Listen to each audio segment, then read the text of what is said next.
Hey guys, welcome back to the channel. Today we're going to talk about the things that you actually need to start cooking from scratch. I feel like there's so many influencers out there that are like, you need this crazy gadget, you need that crazy gadget. And they really encourage you to buy all these new things to try and make your life easier. And don't get me wrong, some of them look pretty cool, but you really only need a lot of just basic, cheap things to start cooking from scratch. And I'm going to share some of my favorite things. We're getting ready to pack and move 1,000 miles, which is why I'm doing this video, because I'm packing up everything that I thought was important for our 7-month stay down here. We were in a furnished rental, so we could have used everything that came here, but I'm glad that we didn't and that we brought our favorite things, because she was missing a lot of things that we use, and it just made my cooking from scratch experience better. I just want to mention that all of these things, for the most part, can be bought secondhand. I highly encourage you to go thrifting, look at your local rummage sales this summer, look on Facebook Marketplace. If you are on a budget, but you really want to start cooking from scratch, start there first. If you kind of aren't really loving buying secondhand things from a cooking perspective, or you just don't have time to go thrifting, I have linked all of my favorite products in the description below if you're looking for anything that I mentioned here. All right, let's get started. So my favorite tool, almost I would say like top 5 favorite tool, is my rolling pin. This guy is like $10. And I can't remember if we got this for a wedding gift or if this is the one that I bought from Goodwill like 7 years ago. I know I bought one at one point, but I can't remember if I replaced it. Either way, you really just need a basic one, something. I prefer ones with handles. I just find that that's easier to apply pressure, but there are like the French ones where they kind of taper at the sides and then you can roll that way. It's really just a personal preference, but I do find the handles a little bit easier. What do I make with this? I make our noodles, I make our tortillas, I make all of our other baked goods, things that have to get rolled out. I absolutely love this thing, and it's definitely a must in my kitchen. This immersion blender. Now, I know for a fact this is the one that I got at Goodwill. So this guy has been going for at least 7 years for me, and however long the person before that. Now, I will say, I clearly need to clean this up and not do a good job. But I will say, if I were to purchase a new one today, I would get one that does not have a cord. It's fine, but I find that it just like, it's kind of in the way if it's on like the stove. I'm worried about the cord getting in there. So I will keep this until it dies because it overall is fine. But I will say, if you were in the market of a new one, I would get one that is battery powered because it'll just be so much more convenient. Also look for one that ideally doesn't have a plastic head here, just because now that I've kind of learned more things, I just don't really like, putting plastic into hot things. Just probably not good for us. But this I use for blending soups. I make my mayo with it, my mashed potatoes, anything that needs to be blended that it would just be kind of too much work to put into our blender. Okay, so the next thing that I cannot live without are my cast iron pans. Now, these guys, I probably use for about 90% of my cooking. I have some stainless steel pans that I can't even tell you the last time I used, maybe when these were dirty. But these are kind of my all-purpose pan. If you keep them well seasoned, they are non-stick. I feel like I love the fact that I can just throw them right in the oven. If I'm cooking with them, I can start on the stove, move to the oven. It's just honestly so great. I like to actually put my baked goods in here. I'll cook my scones on there. We do pizzas, which is really nice. I absolutely love them. They're super durable. They'll last you forever if you take care of them. You can find them on Facebook Marketplace. I do find that people overprice them in Marketplace for some reason, or they're just not well taken care of. So definitely you could probably find a good deal in there, but this might be a good thing to go and try and purchase firsthand if you can't find a good deal. I've never seen them in the thrift shops, but it doesn't mean that you won't find them by you. But just kind of be aware that this might be something that you have to go and purchase yourself. But I absolutely love this. I know that they are a little bit heavy, but I will say they are so worth it, and 10 out of 10, maybe my favorite cooking tool. This one's pretty basic too. Like I said, these are basic tools. They're nothing fancy. They're things that have been around forever, but a cheese grater. I really like the ones that stand up like this just because I feel like you can get a little bit more leverage as you're going. I have been using the one that's been here, and you've probably seen it in my videos. It's flat. It's sharper than this one. So I think this is actually something that I didn't realize how dull it was until I started using the one here. I'm going to replace this when I get home just with something a little bit sharper because this has run its course. I did get this at Goodwill 7 years ago when we moved out of an apartment. So it's definitely, you know, done well for us.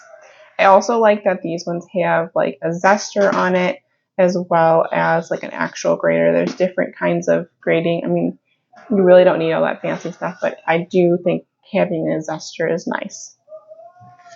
So these can get a little spendy, but I have seen them pretty cheap at places like Aldi and TJ Maxx. I guess I would just make sure that when you're looking at it, that you get something with a metal handle here, because the ones I have seen at TJ Maxx and Aldi, they actually cannot go in the oven with the lid on.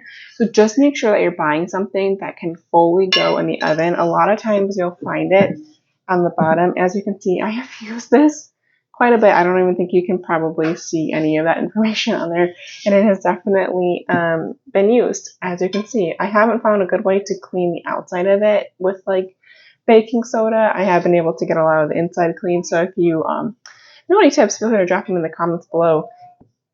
But I make all of my sourdough in here. Now, if you want to start sourdough, you don't need a Dutch oven. You can open bake with just a sheet pan and like a second pan underneath with water to get that steam. So if you are into sourdough, you can't afford a Dutch oven yet, you probably have all of the supplies to get started anyways, but I do prefer this for my sourdough. I also love this for chilies. I love just, again, this is another thing that can go from stove to oven. And for me, like a tool that can do more than one thing is just absolutely worth it. And I've had this for quite a few years as well. Again, these are one of those things that like once you purchase, if you take good care of it, like you will be able to continue to use it for a long time. So another thing I would consider investing in, which I personally have not done myself, but I really want to after doing a whole year of cooking from scratch, is a nice knife. Now, this is the one that is from here. I am definitely in the market for looking for a good knife. I honestly, personally, just like from my own experience, think you only need like one good chef's knife. Like if you are on a budget and you don't want to invest a lot, I just use like this for chopping up almost everything. I know that there's probably someone who's an actual cook is like, oh my gosh, but I know that there's probably different things that you're supposed to use different knives for or whatever when you're chopping. But I find that like something like this is an all-purpose that you need. So I would invest in one. I don't have any recommendations myself. I'm going to start trying some out and do some research. But this is something that I would definitely invest in. This is something I actually just got recently that was purchased for me that I have found to be very useful in the kitchen. It is a very sharp scissors.